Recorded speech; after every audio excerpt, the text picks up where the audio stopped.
Robe couleur rubis et diadème sur la tête, le 11 décembre dernier, au Palais Royal de Stockholm, Sofia brillait de mille feux, pour le traditionnel dîner de gala donné en l'honneur des prix Nobel. Quelques jours plus tôt, le 6 décembre, la princesse fêtait ses 39 ans, entourée de ses proches.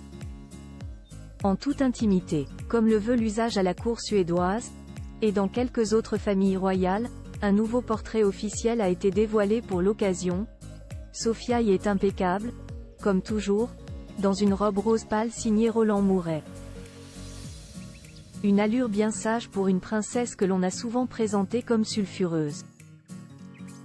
Publicité. Il faut dire que l'histoire d'amour de la princesse Sofia et du prince Carl Philippe n'a rien de conventionnel.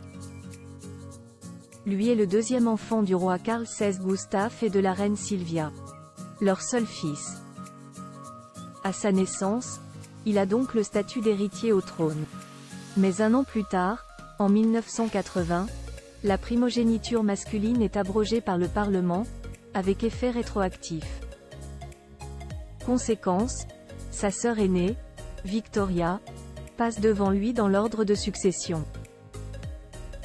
Si Carl Philippe a perdu sa place privilégiée, il a gagné en liberté. Avec son physique avantageux, ses cheveux bouclés et son sourire ultra bright, Carl Philippe pourrait être un bourreau des cœurs.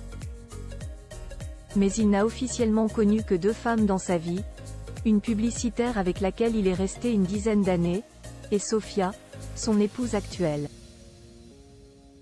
Star de l'île de la Tentation, Sofia a grandi loin des palais, dans un petit village d'à peine 1000 habitants. Elle arrête l'école à 18 ans, devient serveuse à Stockholm puis se lance dans le mannequinat. Elle travaille surtout pour des marques de bikini et pose pour des magazines de charme. Une revue érotique lui décerne même le titre de Miss Slits, équivalent de Miss Playboy. Une première couronne certes, mais pas du meilleur goût. Sofia se construit une petite notoriété en participant à une émission de télé-réalité, Paradise Hotel, version suédoise de l'île de la Tentation. Elle devient alors l'archétype de la bimbo à la télévision et défraie la chronique en emménageant à New York avec une actrice de film pornographique. Sofia rencontre Carl Philippe en janvier 2010, dans une discothèque bien connue des nuits suédoises, le Pepes Bodega.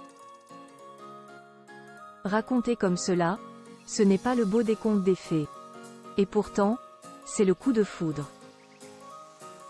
Carl Philippe, fou d'amour, impose Sofia à la cour et aux Suédois. Des looks inspirés par Kate Middleton dans la presse.